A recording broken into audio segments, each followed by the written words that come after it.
Creating perfect circles inside of Modo is really easy, and there's a great keyboard shortcut that will allow us to automate this process and get a much faster, cleaner result. But let me show you the initial way of doing it. Of course, circles are going to be created with the cylinder tool, not with the sphere tool, with the cylinder tool. Let's go ahead and fire it off. I'm going to left click and drag in my viewport, and you can see that I can interactively create a circle or an ellipse, which is a fancy word for an oval or like a football shape. Well, as we're interactively dragging here, we're not getting any sort of constraint handle that's allowing us to basically, constrain the radiuses along the x and the z axis here to get a perfect circle. Now, we can manually go in and do that by examining the radius values over here in our tool options. And I'm just going to copy that value. Command C to copy, or Control C if you're on a PC, and then paste it in, hit Return key, and you can see that, boom, there it is. Now we have a perfect circle, which is pretty cool. Now, that's a lot of clicking and a lot of editing and a lot of thinking. I would much rather have a more quick way and a more automated way of getting me to this result, and there is. Let me hit the Delete key here real fast. I'll return to the cylinder tool, and now we have to be very disciplined in this, okay? So just don't get click happy and just click immediately, because there is a defined sequence, a defined order of operations here that we need to follow to get the result that we're after, which is a perfect circle upon creation. Now, in order for us to do this, what we're going to do is we're going to click once. Just single click and mouse up, and we're going to get our tool handle. So that's step number 1. Step number 2 is to physically move your cursor away from the tool handles. Now, my cursor is way over here.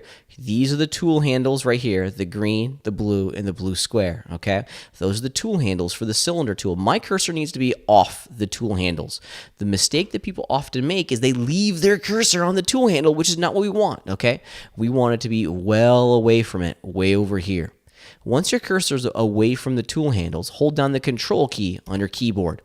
And then, finally, left-click and drag. And you can see that the radius values inside of your tool options are now constrained with one another. Let's do that again. Muscle memory is what we need to develop here. So once again, I'm going to fire off the cylinder tool, click once, move my cursor away from the tool handles, hold down the Control key, and then finally, left-click and drag.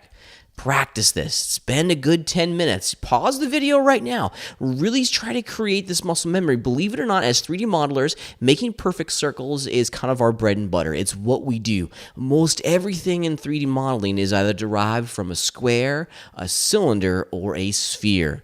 Being able to make perfect circles quickly is something that you need to have mastery on before we go too much further in this. So just practice. Make a whole bunch of perfect circles. Just whoop.